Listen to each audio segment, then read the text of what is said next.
Yes, oh God, we entrust to you everything. We put our trust to you, Lord. We put our faith to you. And even if you called us, Lord, to go somewhere else, Lord, we will go where you have called us, oh God, to you.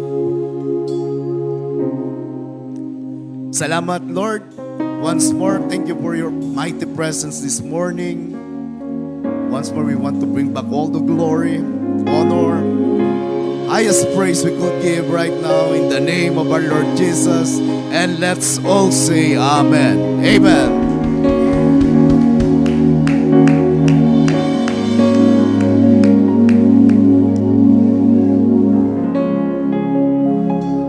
Okay, paumanhin po mga kapatid.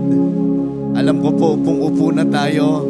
But can we give a welcome sa ating mga kasama?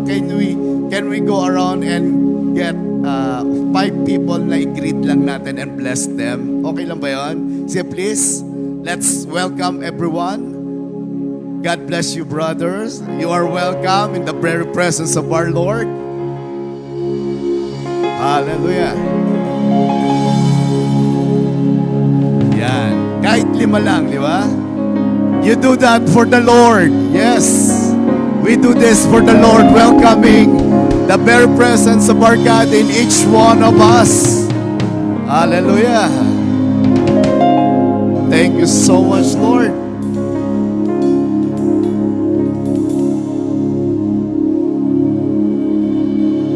Amen. Ramdam nyo ba ang presence ni Lord sa bawat isa? Yes. Alam nyo po, isang tao lamang po ang hirap-hirap i-convince para sa gawain sa Lord. Kasi alam nyo kung madali lang, punong-puno sana tayo.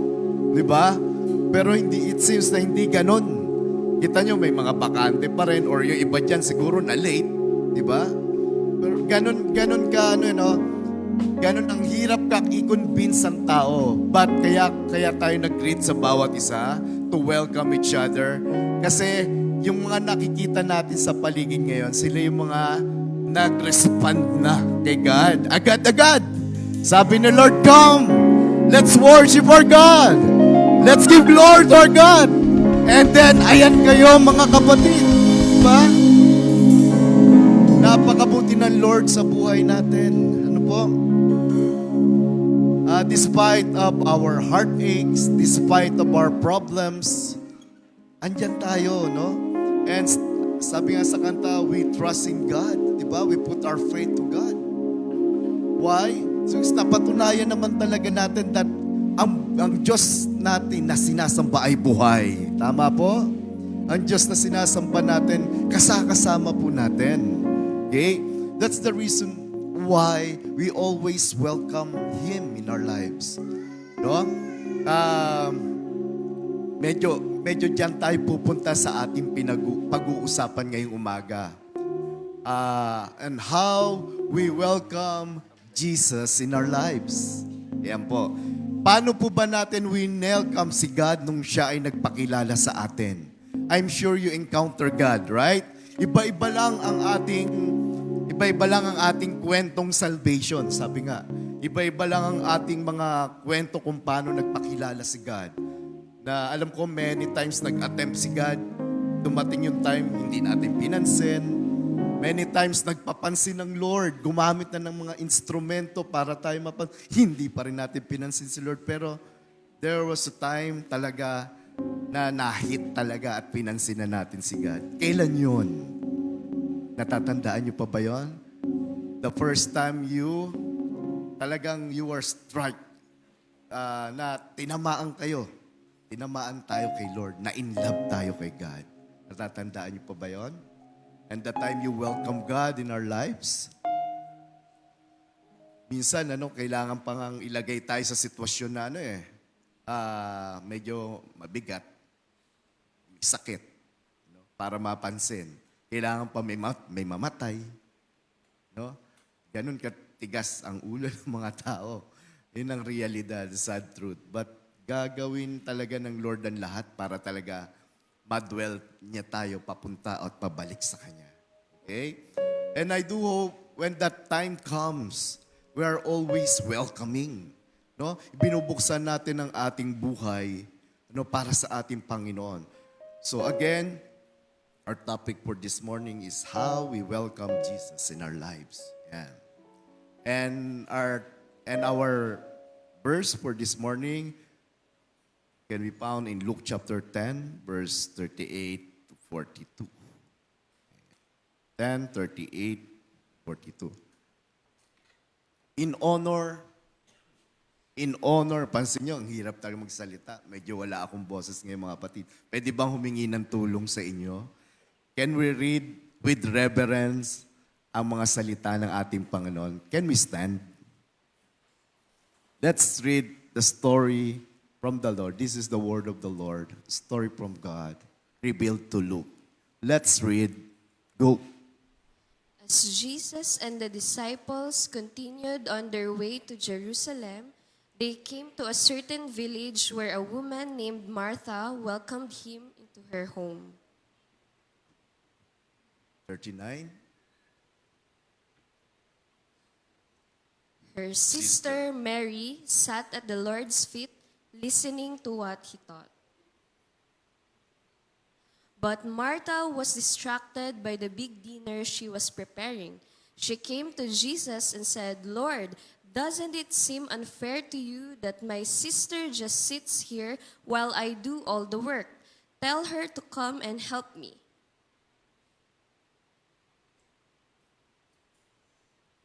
But the Lord said to her, "My dear Martha, you are worried and upset over all these details. There is only one thing worth being concerned about. Mary has discovered it, and it will not be taken away from her." Hallelujah. Lord, we pray for this message of yours. Buksan niyo po ang aming mga puso't isipan sa inyong mensahe sa umagang ito.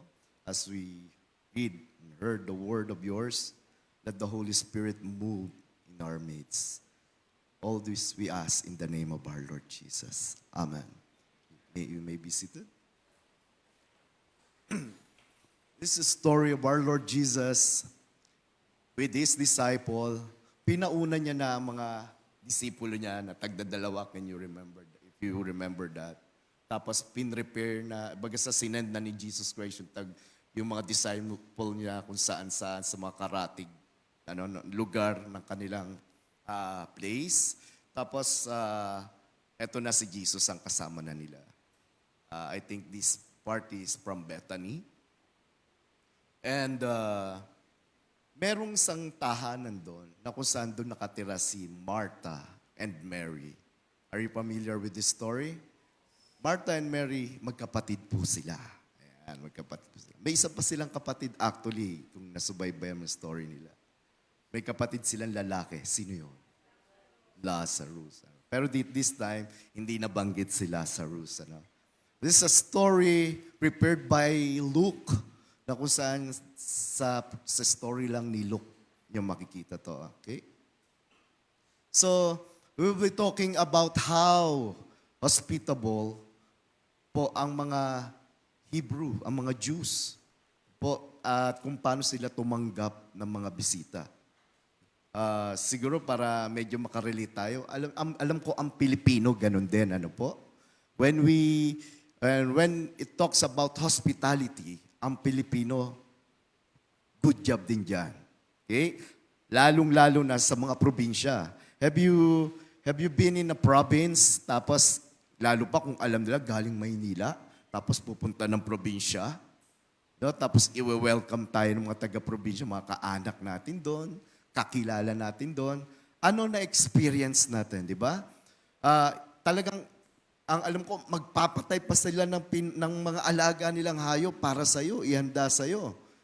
I-serve nila sa'yo the best food they can serve to you. Ano pa?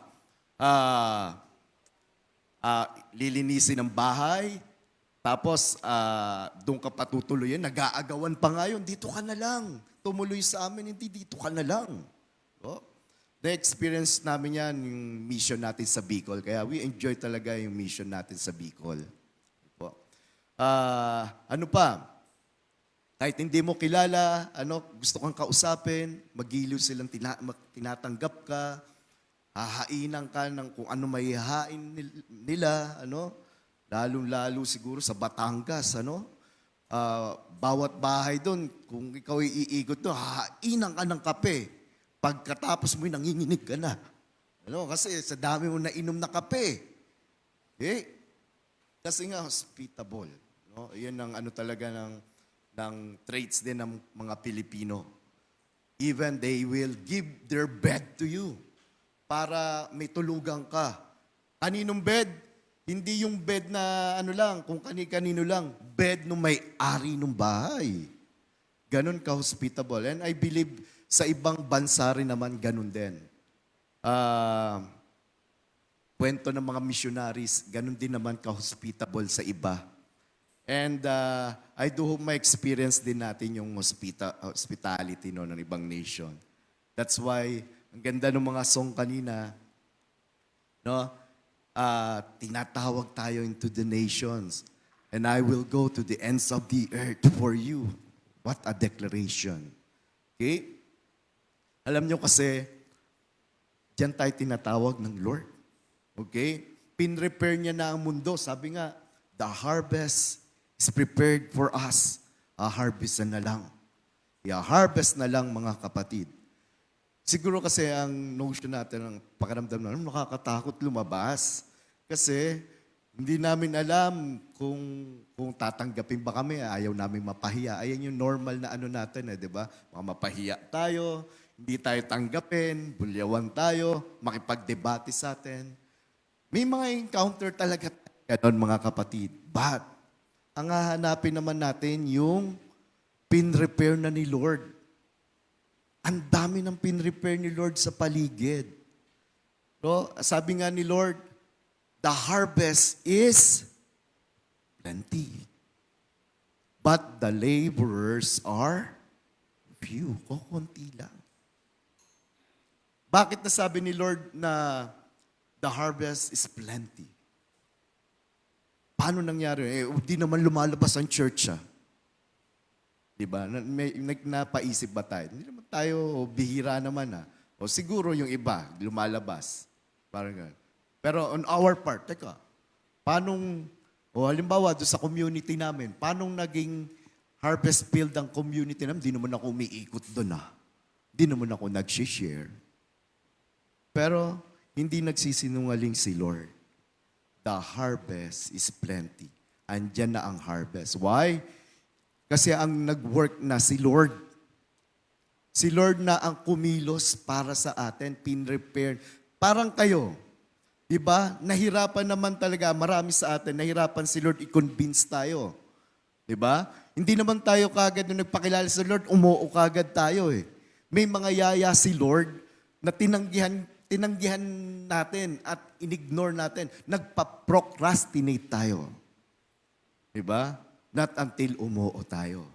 Okay, why? Kasi ang ginawa ni Lord, pin-repair na muna kayo. And when the time comes, the right time comes in you, wala tayong magagawa pag si Lord tinatch ka na. Only God can change heart. Okay. At yung mga tao sa paligid, mga kapatid, they are prepared by God. Binigyan na sila ng pusong handa na tumanggap sa Panginoon. But, may kailangang gawin. Ano yon? They need to hear, they need to be invited. They need to be invited coming back to the Lord. Having a relationship once again to God. Ang problema, wala nag-i-invite. Tayo ba, pupunta ba tayo sa isang handaan? Basta-basta? I doubt it. Diba? Yung iba nga, hindi nga ako sinenda ng invitation, hindi ako pupunta dyan. Nakita niyo yung pride natin minsan, di ba? Hindi tayo pupunta basta walang invitation. Hanggat di ako ina-approach personally, hindi ako pupunta. Yan, Iba sa atin, ganon. It's because walang invitation. Yung mag-i-invite, yung minsan nga, nag-invite naman, pero pangkahalatan. Pero sabi, hindi ako pupunta dyan. Hindi naman talaga ako hindi naman sa akin in-address yung invitation Minsan, kailangan pilitin pa para pumunta. Ano? Ganun na nangyayari sa atin. We won't come unless we are invited. Ngayon, balik tayo doon sa pinag-uusapan natin. Si Lord nag-iimbita naman talaga sa lahat. For God so loved the world. Actually, yun nga, ibinigay niya sa atin ang mandato to go to all nations. At bahagi tayo doon. Parang tayo yung mga messenger na may dala-dala ng imbitasyon ni Lord. Did you do your part? No? Did we do our part? Tayo na lang po makakasagot niyan. That's the reason why itong pag-uusapan natin, how we welcome Jesus in our lives. No? Na dapat we are welcoming sa mga gawain ng Panginoon, sa lahat ng pinagagawa niya. And let's learn from the message this morning sa buhay ni Martha and Mary. Okay? Let's go to the first part, the Martha's way. Pag-usapan natin yung way ni Martha. Sino si Martha? I think Martha is parang nakakatanda. Parang nakakatanda. It's Martha's way.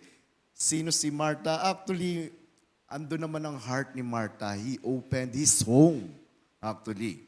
Okay? Welcome Jesus at her home.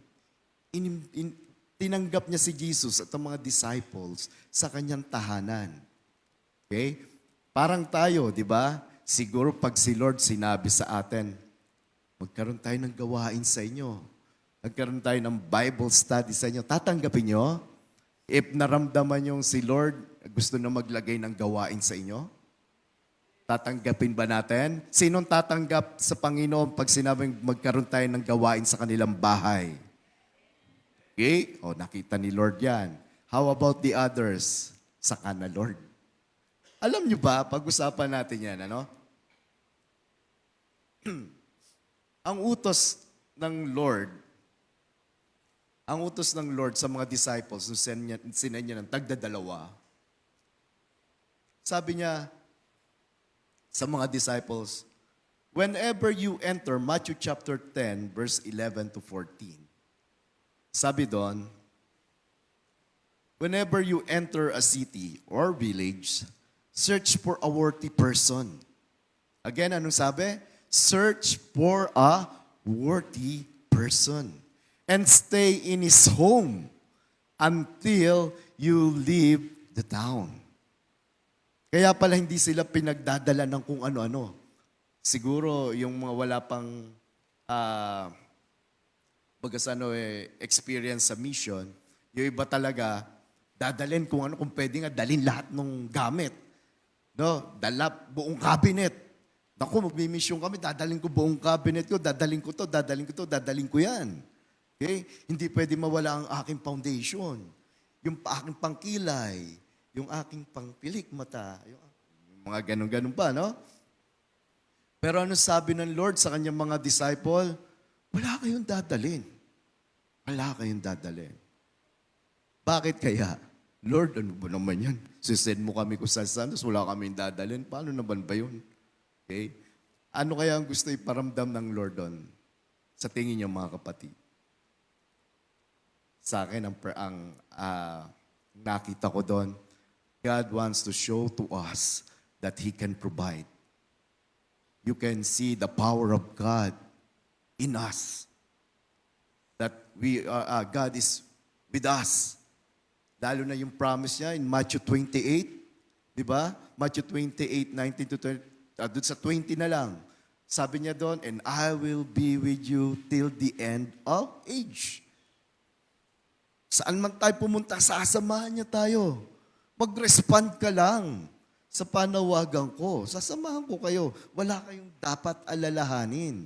Ipo-provide ko kayo.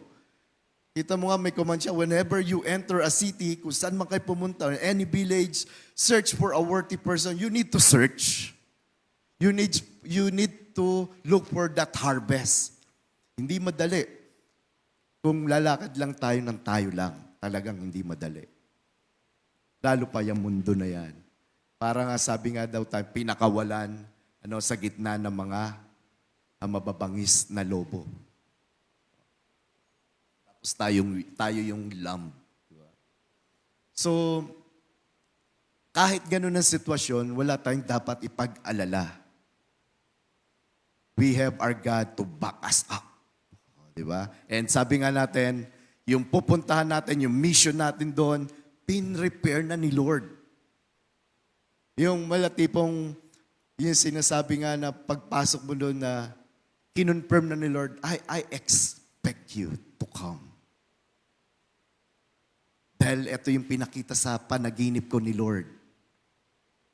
Halimbawa, kung pupunta si Ninang Tina, kunyari, ayan, si Ninang Tina sa isang mission field, pupunta, halimbawa, papasukin ng cul-de-sac, tapos mag-share sa isang bahay, nananalangin siya bago siya pumunta doon, Lord, sa ang bahay. Pagpasok niya doon sa bahay, kinatok, hindi pa pala papasok, kakatok. Lord, sana ito yung bahay, nawa, ito yon nilid mo ako dito. Pagkatok pa lang ng Ninang Tinang ganon, pagbukas na ganon, ikaw yung nakita ko. Sa aking panaginip, yung maikli ang buhok, yung bagong hairdo. Di ba? Biruin mo, nakita na kagad, minsan di naman laging ganon. Mararamdaman mo yung welcoming spirit. Tuloy ka. Tuloy ka. Minsan, yung ibang missionary nga, ginagamitan pa ng gimmick. Na, kunyari, makiki-CR. Ilan sa mga natutunan namin doon sa training namin. Grupo sila, tapos makiki-CR yung isa. Di habang naghihintay, kausap yung may-ari. Kausap yung may-ari, yung may-ari, sinisharean na pala. Hanggang sa paglabas na nung sumiar, nakatanggap na sa Panginoon. Di ba? Iba talaga kumilos si Lord. Nagbibigay ng wisdom sa kanyang mga anak. Biro mo, pag CR pa lang, parang stealth, Hindi halata. Pero sa totoo lang, hindi siya talaga sumi-CR, kunyari lang nakiki-CR. Siguro, ewan natin kung anong gagawin niya doon, baka sasamantalahin niya na rin, pipilitin niya na rin umiri. Pero ibig ko sabihin, pwede pala na strategy. That's wisdom from God. Okay? At maraming bagay pa, pwede makainom o ganyan-ganyan. Basta, sasamahan tayo ni Lord, sabi. Tuloy natin Matthew 10:11-14. Search for a worthy person and stay in his home until you leave the town. Okay, bibigyan talaga tayo ng Lord na tutuluyan. When you enter the home, give it your blessings. Ito naman ang instruction ng Lord. As you come to that place, you leave the blessing on that place. Or sabi ng other version, you leave the peace in that house. Sapagkat natagpuan na ng tahanan na yun ang kapayapaan. Ba't kapayapaan? Well, pag sinabing kapayapaan, kasama na lahat doon. Peace in Jew language, ang tawag sa kanya ay shalom. Are you familiar with the word shalom? Na madalas gamitin na Ninang Chari, shalom, shalom. Diba? And when I announce our gawain sa equipping night, I usually call shalom. It's because when you say shalom in Hebrew, in Jews, in Israel, parang you're releasing blessing na rin. You're releasing blessing, you're releasing, lahat-lahat na, peace, blessings. Yun yung kino-communicate nyo sa kanila. Okay? Kaya ang batian doon, shalom, shalom. Okay? Can we greet ang ating katabi ng shalom to release blessing? Shalom. Okay? Shalom to all of you, brethren, brothers and sisters. Ganyan sila magbatian. Now, sabi nga, kung saan man tayo mapuntang lugar, release daw natin ng blessing. Shalom to this house. Blessing, I declare and decree blessing into this house. Okay? To those na tumanggap sa inyo. At mangyayari naman. Kasi inordain ni God to. Si God mismo ang nag-instruct sa kanila na gawin ito. Release blessing to that house. Okay? If it turns out to be a worthy home, let your blessing stand. Yan ang sabi ni God. If it is not, ito naman, kung hindi naman, tinanggihan ka. Hindi. Ayoko, baka manggagancho ka lang, manloloko ka lang, o kung ano man. Anong sabi? Take back the blessing. Take back the blessing. Nababawi pala. No? Nababawi pala. And so 14, if any household or town refuses to welcome you or listen to your message, shake its dust from your feet as you leave. Pagpag mo ang sandalyas mo, yung alikabok. Ibig sabihin, you are not responsible with their action. Tinanggihan nila yung salita ng Diyos, tinanggihan nila ang Word of God. Well, kung dumating man ang Judgment Day, wala na kayong kasalanan doon. Dinatnan na sila ng salita, pero hindi nila tinanggap. Pagpag mo na yung alikabok ng iyong sandals. Parang ganun lang ibig sabihin niya. So, ganun din ang pinagagawa sa atin ng Lord, mga kapatid. He prepared people, we need to search it lang. And then, pag tinanggap ka, release the blessing. The Lord be with you. I decree blessing in this house. For the peace of the Lord comes into this place. Release lang. Pag hindi tinanggap, actually, parang ang datingan nito, pasimula pa lang, shalom. Bati ka agad eh. Pero, hindi. Shalom ka dyan. Hindi. That's the time. Kaya pala siguro sinabi dito, take back the blessing. Wala ka naman di bang iti-take back kung wala ka pang binigay. I think sa tingin ko yan, in everywhere we go, release that blessing. Hanggat maaari. Kesa naman curse ang nire-release natin, di ba? Pero yun nga, si Lord na nagsabi, you take back the blessing. Kung ayaw talaga nila. Maybe, hindi pa talaga time. Okay. If any household or town refuses to welcome you or listen to your message, shake its dust from your feet as you leave. Yan ang bilin ng Panginoon sa Matthew 10:11-14.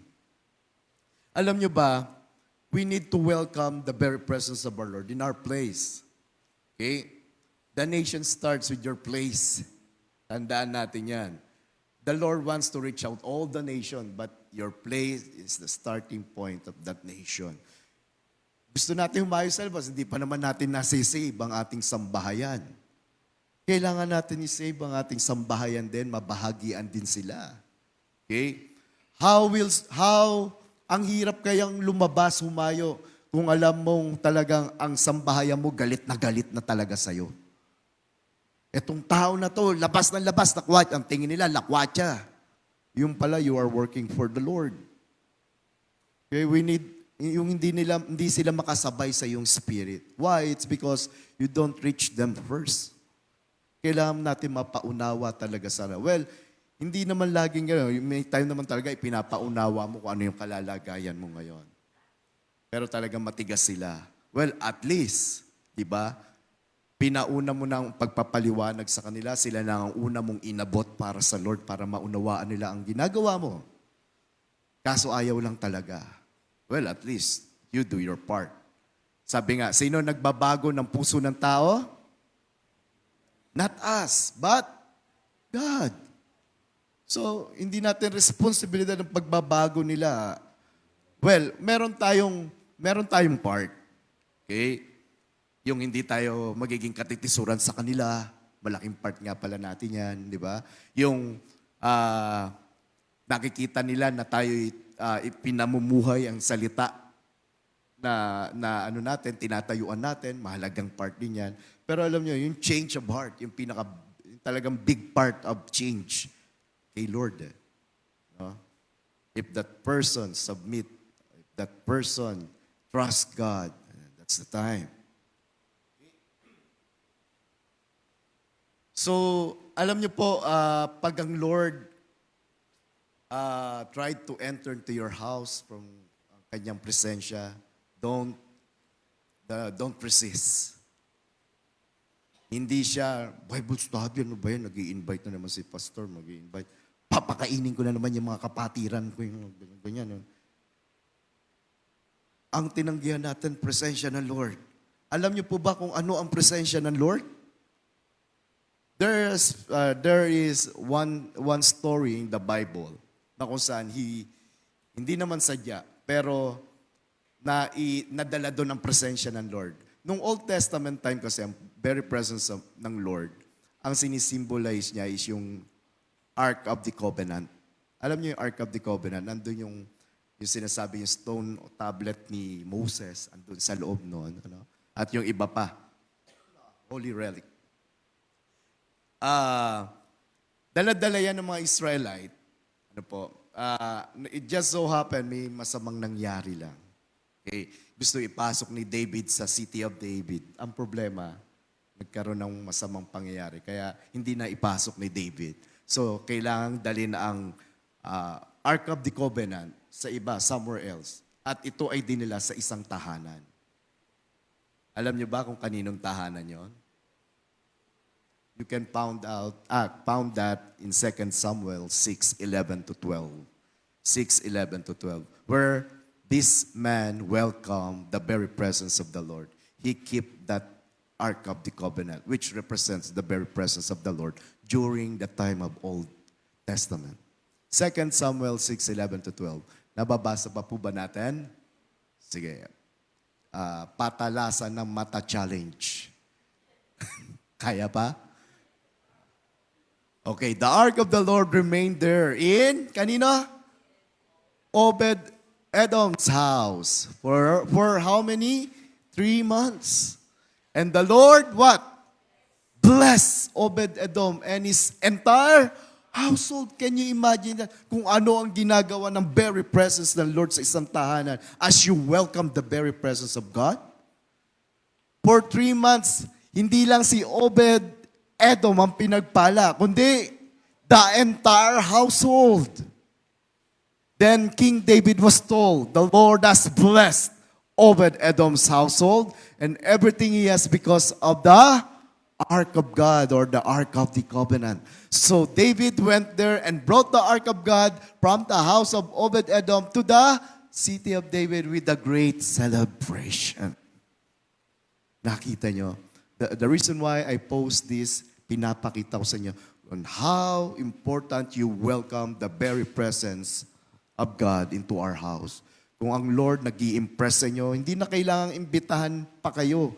Kapatid, gusto mo ba ng gawain sa inyo? Hindi na. Kung gusto niyo ma-bless, if you want to be blessed, invite the very presence of our Lord. Have His presence into our house. Lagyan nyo ng gawain. Gawain ng Panginoon. Ang hirap-hirap dalhin ng mga kasama natin sa bahay, papunta sa church, na dapat sila ang nakaupo dyan. Siguro, ito na yung time, dalhin natin ang church doon sa inyong tahanan. Ang dami-dami workers dito, naghihintay lang sila. Kahit kayo, worker na nga ni Lord dapat. Diba? You need to invite lang someone to be with you. Kasi minsan, ang problema sa ating mga tahanan, yung familiarity. Diba? They don't listen to you because kilala ka nila, alam nila yung mga kapintasan mo. So, alam nila yung sermon mo. Yung sermon mo nung galit ka, yun pa rin ang sermon mo nung nagpe-preach ka. O, gaan. Parang, ano ba naman yun? Sermon, di na natapos ang sermon, nagtuturo nga ng salita ng Diyos. Yan pa rin yung naririnig ko. No? Minsan yung familiarity, parang hindi na effective sa mga mahal natin sa buhay. Why not bring someone? Yang katabi mo, pwede mag-lead yan. Diba? Tingnan mo katabi mo, kaya mag-lead? Gusto mo? Lead ka, kapatid? Yes. Diba? All we have to do is to invite the bare presence. Now, it is revealed to us. Why not? I challenge you, brethren. Lagyan nyo ng gawain ng Panginoon. Tignan natin kung di kayo pagpalain. Not only you, but the entire household of you. Iba ang blessing ni Lord. Iba ang blessing ni Lord. Blessing na, gusto mo, ito lang ang blessing mo, pero ito pa yung kasunod na blessing. Ninanamnam mo pa lang isang blessing ni Lord, ito na yung sunod ulit na blessing. Teka, Lord, na-overwhelmed na ako ng blessing mo. Ganon mag-bless si God. Gusto niyo ba ng ganong blessing? Mga kapatid, gusto ba natin ng ganong blessing? Ako rin. Amen to that. Well, like JTL, Obed-Edom, he welcomed the very presence of the Lord. Let's welcome the very presence of the Lord in our house, in our home. Amen ba tayo doon? Amen. Mga kapatid, alam nyo, hindi rin natin kasi alam eh. Alam nyo yun na dapat lagi tayo always welcoming ang tahanan natin sa gawain sa Panginoon. Dahil sabi nga in Hebrews chapter 13 verse 2, hindi nyo alam, mamaya anghel ng Panginoon yun. Nabasa nyo ba yon sa Bible? Even up to this time, the holy angels of the Lord roaming around.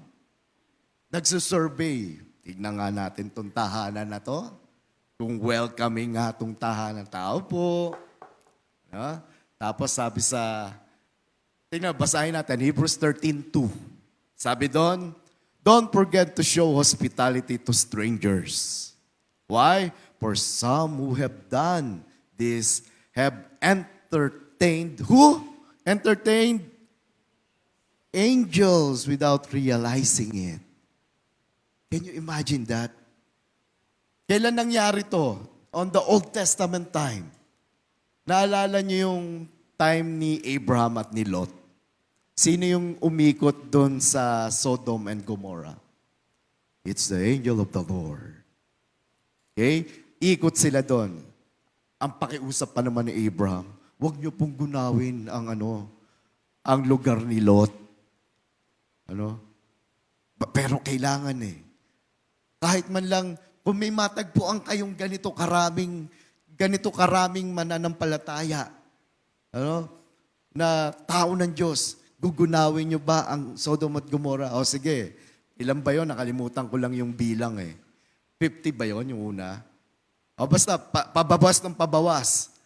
Hanggang o sige, kahit ano ba yung huling tawad? 9 ba yun? 10 people? 9 people? Kasi kahit 10 tao lang, sabihin natin 10, just check it into your Bible. Kaya importante may Bible din tayo.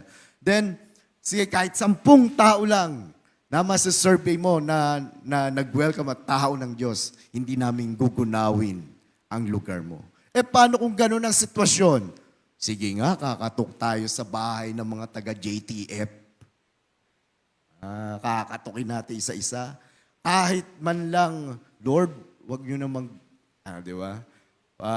Makikiusap tayo. Kahit man lang 10 sa aking mga kapatid kung magpapatuloy. Well, sabi ni Lord, pasok na ang JTF. Dahil lahat yan, iwe-welcome ako. Tama ba yun? Okay, pag kumatok ang Lord, iwe-welcome natin si God. Amen? Amen. Kaya wag tayo sasablay doon. Dapat bukas ang ating pinto sa mga tao. Pero syempre, alam naman natin kung gaano kadelikado ang paligid. That's the reason why the Lord is giving discernment. I-discern din natin ang mga tao sa paligid. Huwag naman talagang pag may bago stranger, ay naku, baka anghel ng Panginoon. Tara, papasyal kita sa buong bahay. Pinasok mo sa kwarto, ipinasok mo sa kabilang kwarto, ay, ito po lalagyanan ng aming alahas. Hindi naman gano'n, ay bigla sabihin natin, welcoming tayo, we welcome strangers. Kung iinom, kagaya nung kinukwento ko sa inyo kanina, kung makiki-CR, pa-CRen, kung gusto lang makiinom, painumin, di ba? You might encounter angels of the Lord na pala at nagsusurvey na pala sa paligid at may mission na pala na ginagawa para doon sa area na yan. Okay. Alam niyo ang kagandahan kay Martha rin? He shared this event to her sister, Mary. Okay, may sister nga si Martha, it's Mary. And sabi doon, and she had a sister called Mary. Okay? At ang maganda doon, naalala ko tuloy yung mga nakaraang topic natin. Naalala niyo yung Mission Andrew natin? Mission Andrew or Mission Rahab. Diba? It's a mission bringing your sibling, bringing your loved ones, bringing your family to the Lord. Yun yung unang mission natin. It's because sila, hindi natin maiaalis na kasama sila at bahagi sila ng buhay natin. For them, kasi it's either they support you or they are the first one who will, alam mo, kontra sa ginagawa mo. That's the reason why we need to win them for the Lord. Again, they could be your, di ba, allies or they could be your number one enemy sa ginagawa mo. Kontrapelo sa ginagawa mo. That's the reason why we need to win them first. Kagaya ang ginawa ni Andrew, right? In John chapter 1, verse 40 to 42. Actually, ang story niyan, si Andrew, kaya Mission Andrew, si Andrew, disciple siya ni John the Baptist. And when John the Baptist says, siya Messiah. Well, alam niyo naman yung discernment eh. Okay? Dineclare ni John, siya ang Messiah. Okay? And then, Andrew, Simon Peter's brother, was one of these men who heard what John said. And then, immediately he followed Jesus. And then, hindi lang niya pinalo si Jesus. Sabi dito, Andrew went to find his brother. Hinanap niya kagad ang kanyang kapatid. He shared this moment. And told him, we have found the Messiah. Which means, Christ. We have found the Messiah. Kung tutusin, pwede niya naman solohin. Siya na lang sumunod. Dahil overjoyed na natagpuan niya ang tagapagligtas. But hindi ganun ang ginawa ni Andrew. Immediately, hinanap niya ang kapatid niya, si Simon. Okay? Then Andrew brought Simon to meet Jesus. Looking intently at Simon, Jesus said, your name is Simon, son of John, but you will be called Cephas. Okay? Which means Peter. Isipin mo si Peter pa yung pinaka, di ba, ang laking ginawa o laging malaking part sa buhay, sa part ng mga apostles. Di ba? Kaya hindi natin masasabi, win our loved ones. Sorry, masyado ko na. Okay, kagaya ni Martha, we need to win our loved ones for the Lord. Kagaya ni Martha, shinare niya ito kay Mary and be part of that event na kung saan in-invite o winelcome nila si Jesus ang mga disciple. At yun nga ang nangyari. Mary do a great example, good example on that time na pag-uusapan up to now. Okay, pag-uusapan natin yan mamaya. Just like the common or normal things when we accept a visitor, yun naman ang kagandahan kay Martha rin, being hospitable. Kasi yun ang values, yun ang tradition ng mga Israelites eh. They are hospitable to strangers. Kasi nga may turo, kagaya ni Abraham, nag-welcome ng angels. Angels na pala yung winelcome niya sa tahanan nila. Well, actually, sabi ng theologians, ang winelcome niya doon is Jesus. Okay? Ano ba tawag dito? Yung aral na yon na ituturo, na ipapasa sa generation from generation. Kaya ganun sila ka-hospitable. Alam nila na sometimes God is visiting His people. Okay? Kaya nga tayo, huwag tayong masyado suplado-suplada, mga kapatid, sa stranger. Huwag tayong tamang laging hinala. Well, hindi naman maalis dahil nga sa sama ng mundo, but again, ask for the discernment of the Lord, to give us. Okay, just like Martha is a typical na tao na maghahanda sa guest, okay? Maybe naglinis siya during that time, naghahanda ng pagkain, kakainin ng mga bisita, and even maybe preparing the resting place of those visitors. Iyan ang ginagawa ni Martha during that time.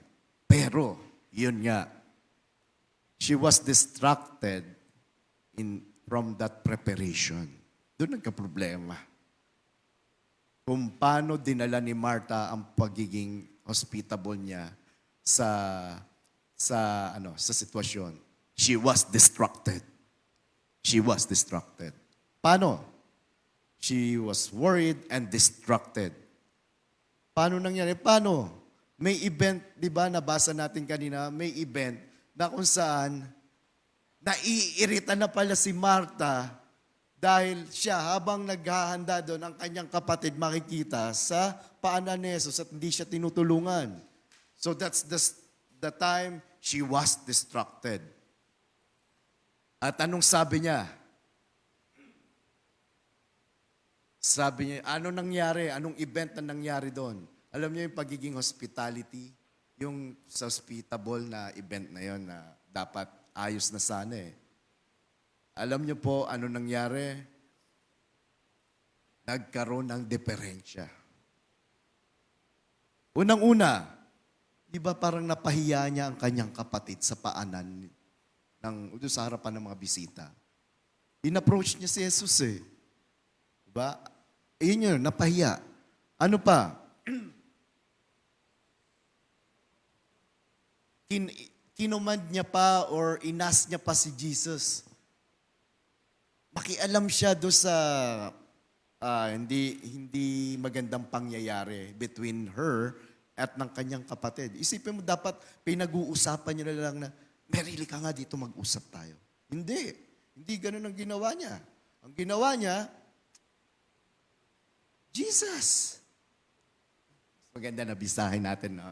Basahin na lang natin.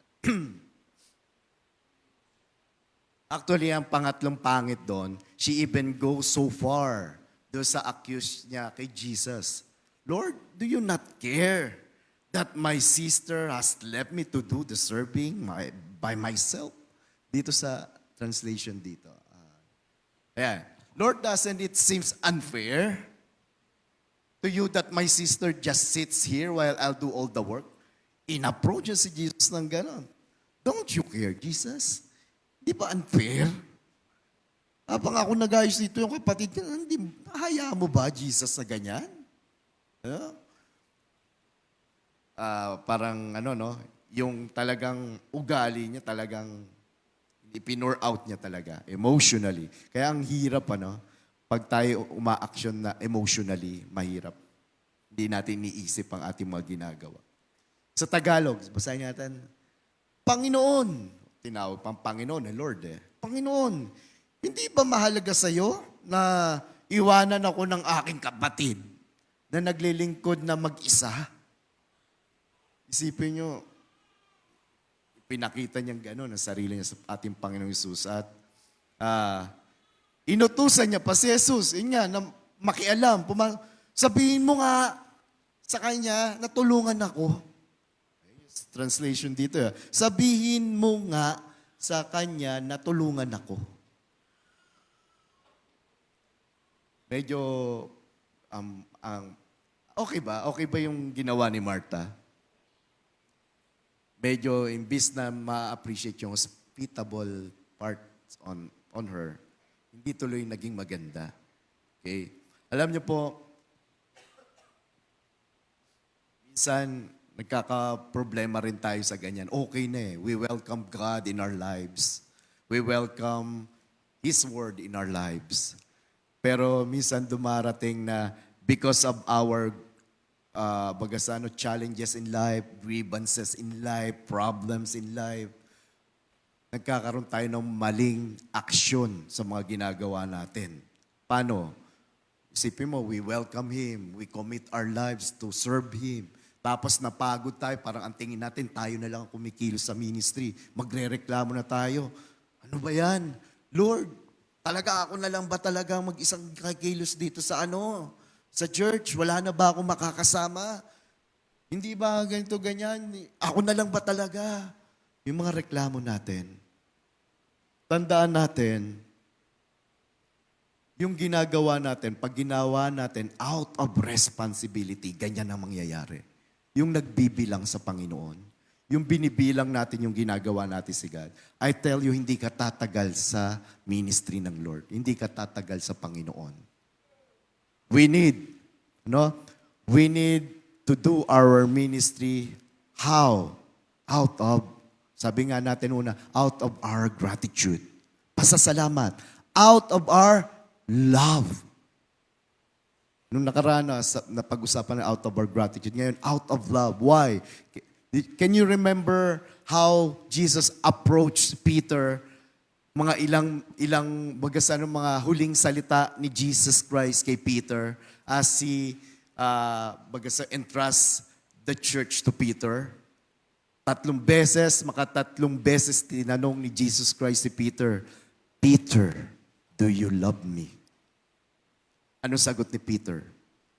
Yes, Lord, I love you. 3 beses yon hanggang sa umiyak na nga si Peter.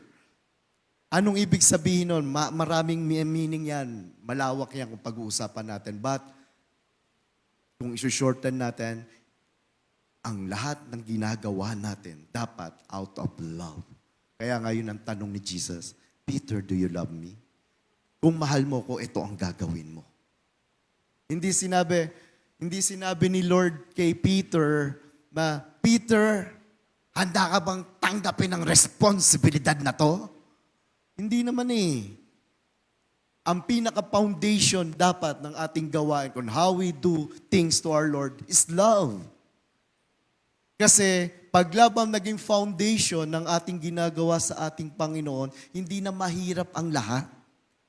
Ano mang bunumating na sitwasyon, mahirapan ka man, subukin ka man ng kung ano-ano sitwasyon, it's because you love God. It's because you trust God. Hindi ka matitinag. One of the message of the Lord for the people of the Jesus, the foundation. We must be founded by love. Sana tandaan po natin yan. Kasi tinawag kayo dito. It's not an accident, andito kayo. It's not an accident, nasa loob kayo ng simbahan ni Lord. Hindi ko simbahan, hindi simbahan ni Nanay Adi, hindi simbahan ni Tatay Jose, simbahan ni Lord na ang pangalan Jesus the Foundation. It's because we need these people, you, the people of God, are founded in the Lord Jesus. At ano ang word ni Lord Jesus? Ang word niya is love. What's the first commandment? Love God. What's the second commandment? Love others as you love yourself. Love pa rin. I do hope we get the message. Tutuloy ka na, mabilis na lang for the second part, it's Mary's Way. Mary's Way, kung mapapansin nyo dyan, he welcomed also Jesus, but not only dun sa home niya, but in her life. Bakit? Isipin nyo kung paano niya winelcome si Lord.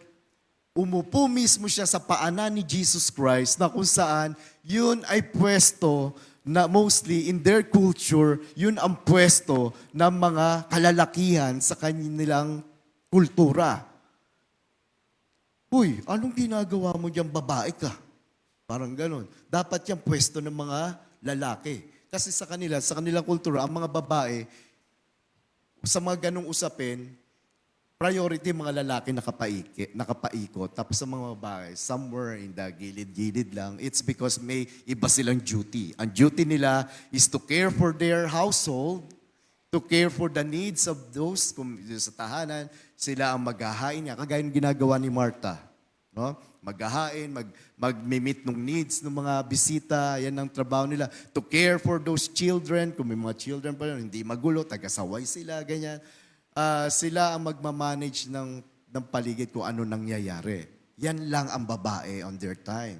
No? Pero ibahin natin si Mary, in Mary's Way, on how she welcomed God's presence, on how she welcomed Jesus. Talagang inupuan niya sa paanan ng ating Panginoong Hesus.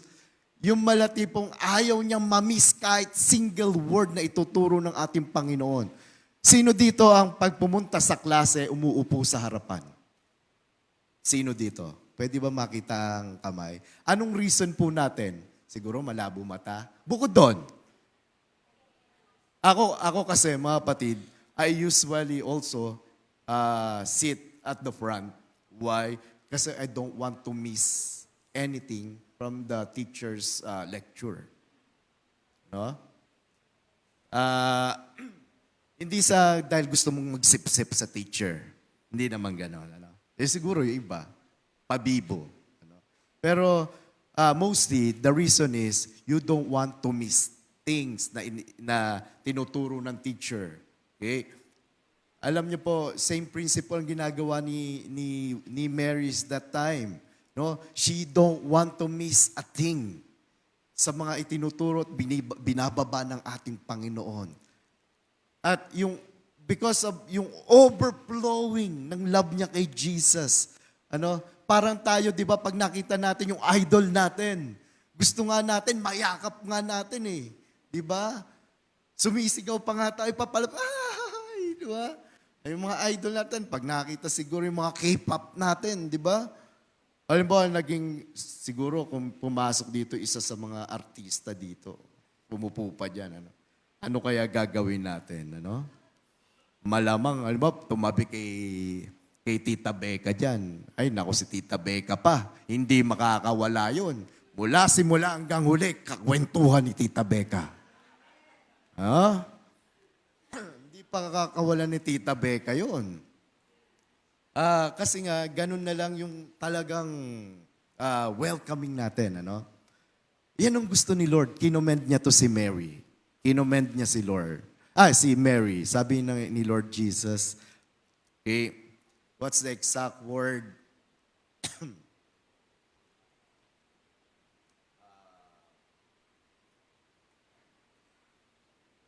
Yan. There's only one thing worth being concerned about. But the Lord said to her, my dear Martha, you are worried and upset over all these details. There is only one thing. Okay? One thing worth being concerned about. Mary has discovered it. What is that? And it will not be taken away from her. Okay? Natagpuan ni Mary kung ano yung pinakamahalaga at yung pinakamahalagang bagay na hindi na maalis sa kanya. Ayun yung kapayapaan. Natagpuan niya ang Diyos sa kanyang buhay. Tinanggap niya. Winelcome niya si Jesus sa kanyang buhay. In-embrace niya lahat. And even, di ba, he humbled herself at the feet of our Lord, willing and ready to receive all the revelation that the Lord will teach to her. Yan ang gusto ni Lord sa atin, mga kapatid, na kung ano ang ginagawa natin ngayon. Yes, wala dito si Jesus. Ako lang to, si Pastor. Pero alam niyo, yung message na pinag-uusapan natin dito is the word of the Lord. Na kung saan it is subject me and you. Lahat tayo dito subject do sa word na yon. And if we hear the voice of the Lord right now, yung pinag-uusapan natin, even my voice right now, that's not me. It's the Lord. No, ibig ko lang sabihin, itong message na to, mostly, as I encountered, mostly if I preach, I believe Pastor Bonnie and Pastor Rocky experience these things. Yung madalas ko ipatuto, may outline kami. And mostly, our outline here is the wisdom the Lord gave us. Pero alam niyo, during that time na nagsasalita kami dito, continuous ang revelation, continuous na bumababa. And kahit sa totoo lang yung experience na revelation na yon, kahit ako namamangha. Kasi yung revelation na yun, kahit ako natututo. That's the reason why sabi ko, hindi ako to. It's God. Maybe siguro hindi sa iyo yung message, but to the other person, maybe our churchmate needs to hear that message. Kaya siguro hindi para sa iyo, hindi ganyan. Pero someday you will need it. Kasi sa Panginoon, He orchestrated everything. Magagamit natin, walang sayang sa Panginoon. Walang sayang. Kaya nga, all we have to do is to welcome God. Just like Mary. Mga kapatid, yan. Mga kapatid, end na natin, Isa lang naman ang gusto ng Lord. As the Lord approach us, kung naramdaman na natin the Lord is knocking to our life, papasukin natin siya. Yes, just like Mary, just like Martha, he welcome, open his house, his home. Papasukin natin. Huwag tayo mag-hesitate. Pero huwag tayong mahinder ng mga distraction ng mundong ito. Yes, we will be distracted. I'm telling you, we'll be distracted. Challenges of life, of our lives, yung mga offer ng mundong ito, the world will make us busy. The Lord will offer good things. Mas maganda to kung ito gagawin mo. Kung ikaw ay magtatrabaho dito. Mas maganda. Okay? The world will offer things to us para ma-distract tayo sa pagkakatawag ng Lord. Be aware of that. Gagawin talaga yan. Many times, sa totoo lang, many times, muntikan ko nang iwanan ang aking pagkapastor. Because of challenges.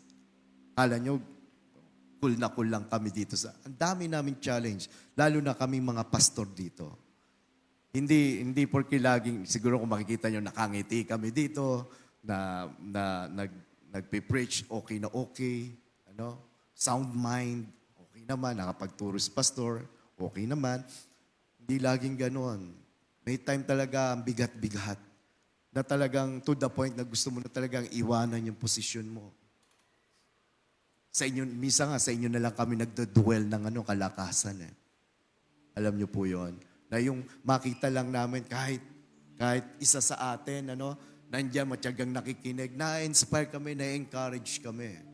Okay? But syempre, of course, kaya hindi namin iiwanan ng post namin ng amin. It's because our love to our God. Pero hindi madali. Kaya kailangan magpalakasan tayo. Kahit kami mga pastor kagaya nyo, tao din. We just responded on our part, yung calling namin, yung part na binigay ni Lord sa amin. You have also your part, mga kapatid. The Lord is calling you on that part. Take your part at magtulungan tayo and let's encourage one another.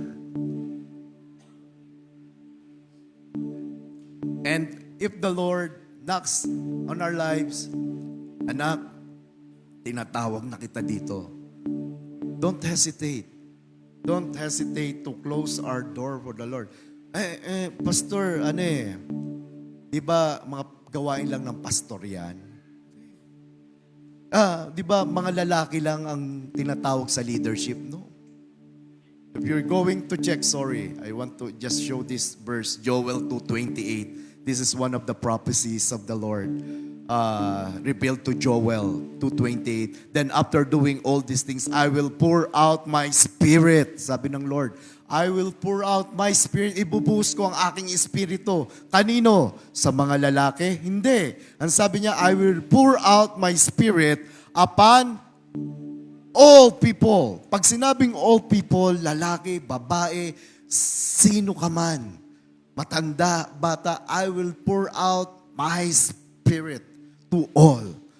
Specifically, sinabi niya dito, your sons and what? Your daughters. Hindi lang sons, hindi lang lalaki, even the daughters. Your sons and daughters will prophesy. See? Your old men will dream dreams. Kahit ang matatanda, gagamitin pa rin yan. Hindi reason, matanda na ako, tapos na ako dyan, kayo na yan. Hindi. Sabi dito, your old man will still dream dreams and he will communicate that. Ano pa? Old men lang ba gagamitan? Hindi. Your young men will see visions. So, bata, matanda, gagamitin hanggat nasa atin ang ating buhay, gagamitin tayo ng Lord. Mga kapatid, hindi aksidente nandito at naririnig niyo ang mga salita. You are called right now by God to respond, to welcome His Word, to welcome this revelation in your life. Kung tayo tinatawag na humayo, humayo tayo. Kung tayo tinatawag, magpagamit, magpagamit tayo. Hindi sa kalaban, ha? Magpagamit tayo sa gawain ng Panginoon. Well, dalawa lang naman yan eh. Well, tatlo. Magpagamit sa kalaban, magpagamit sa sarili natin, magpagamit sa Diyos. Saan tayo magpapagamit? Mga kapatid. we better choose magpagamit tayo sa Diyos. Po. And let's have our prayer to our God. Heavenly Father, we thank you, Lord, for all your revelation this morning. Kami humingi ng tawad, Panginoon, kung kami ay hindi naging welcoming sa lahat ng ginagawa mo sa amin. Ilang beses ka na nagpapansin sa amin. Ilang beses mo na i-communicate ang yung purpose sa aming buhay. Calling us para magkaroon ng meaning ang aming buhay. Pero naging matigas kami, Panginoon. Up to now, wala kaming nagagawa pa para sa iyong kaharian. Now, patuloy mo kami kinakausap with your word. We're asking for forgiveness, Lord, kung naging matigas kami sa iyong harapan. Patawarin niyo po kami. Dami-dami naming kahinaan. Pero naging matyaga ka pa rin sa amin, Panginoon. Maraming salamat sa pagmamahal mo sa amin. Hindi ka tumigil. Hindi mo kami tinigilan, Panginoon. Dalangin namin, O Lord God, sa nalalabing buhay ko, sa buhay namin, Panginoon, nawa magamit mo ito, Panginoon. May you find us a faithful servant, Lord God, sa mga bagay na ipinagkatiwala mo sa amin. Give us strength. We ask for strength, Lord. We ask for guidance of you, Lord. For apart from you, we can do nothing. Lord, kailangan namin ng iyong gabay. Saan mo kami dadalhin? Sino ang gagamitin mo, Panginoon, para ako'y lumago? Lord, we need you. We need your guidance, O Lord God. Salamat sa mga salita mo ngayon. It's not an accident. We are hearing this morning. We are welcoming you, Lord. Come into my life, Lord God, and take over. We offer our lives to you, Lord God. All this in the mighty name of our Lord Jesus. Amen. Amen.